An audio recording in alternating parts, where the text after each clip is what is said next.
சகோதரர்களே, அல்லாஹ்வுடைய அடியார்களே, இப்படியான சபைகளுக்கு போகக்கூடாது.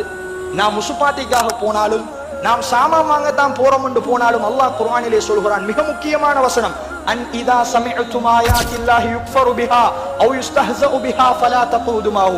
அல்லாஹ்வுடைய வேத வசனங்கள் நிராகரிக்கப்படுகிற இடங்கள், அல்லாஹ்வுடைய வேத வசனங்கள் பரிகாசிக்கப்படுகிற இடங்களை நீங்கள் செவியுற்றால், அல்லாஹ்வுடைய ஆலயத்தில் வஅன்னல் மஸாஜித லில்லாஹ் ஃபலா ததூ மஅல்லாஹி அஹதா, பள்ளிவாசல்கள் அல்லாஹ்வுக்குரியது, பள்ளியில் அல்லாஹ்வை தவிர வேறு யாரையும் அழைக்க கூடாது என்று அல்லாஹ் சொல்கிறான்.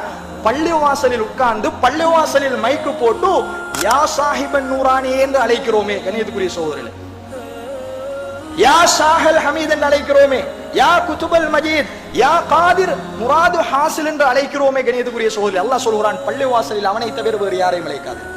இது அல்லாஹ்வுடைய வேத வசனத்தை நிராகரிக்கிற இடமா இல்லையா? அல்லாஹ்வுடைய பள்ளிவாசலில் இசை ஹராமாக்கப்பட்ட இசை பள்ளிவாசல் ஸ்பீக்கரில் போட்டப்பட்டு பாட்டு போகுது. ரசூலுல்லாஹ் சொல்லிவிட்டார்கள், ஒரு கூட்டம் வரும், அவர்கள் ஜினாவை ஹலாலாக்குவார்கள், பட்டை ஹலாலாக்குவார்கள், சாராயத்தை ஹலாலாக்குவார்கள், இசை கருவிகளை ஹலாலாக்குவார்கள். புகாரில் வரக்கூடிய செய்தி, முஅல்லக்கான செய்தி. இசை கருவிகள் ஹலாலாக்கப்படும், இசை ஹராம், தெளிவான ஹராம். எத்தனையோ ஆயத்துக்களையும் குர்ஆன் ஹதீஸ்களையும் பார்க்கிறோம். அந்த இசை அல்லாஹ்வுடைய பள்ளிவாசலில் போட்டு கேலி கூத்து நடக்கிறது. இன்னும் ஒரு செய்தி ரசூலுல்லாஹ் சொன்னார்கள், அஹப்புல் பிலாதி மசாஜிதுஹா, அல்லாஹ்வுக்கு மிக விருப்பமான இடம் பள்ளிவாசல்கள், வ அப்கலுல் பிலாதி அஸ்வாகுஹா, அல்லாஹ்வுக்கு மிக கோபம் வர இடம் சந்தைகள், வியாபார ஸ்தலங்கள். ரெண்டும் ஒரு இடத்துல நடக்குது. பள்ளிவாசல்ல தொழுகை நடக்கிறது, வெளியில் கூத்து நடக்கிறது. பள்ளிவாசலில் தொழுகை நடக்கிறது, வெளியில் அனாச்சாரம் நடக்கிறது. பள்ளிவாசலில் தொழுகைக்கு அழைப்பு விடுக்கப்படுகிறது, தொழுகை புறக்கணிக்கப்படுகிறது. அல்லாஹ்வுடைய வேத வசனங்கள் கேலிக்குள்ளாக்கப்படுகிறது. இப்படியான சபைகளை நீங்கள் செவியுற்றால் ஃபலா தகூது மாஹும், அவர்களோடு போய் உட்காராதீர்கள். அந்த சபைக்கு நீங்க என்ன காரணத்துக்கும் போக கூடாது.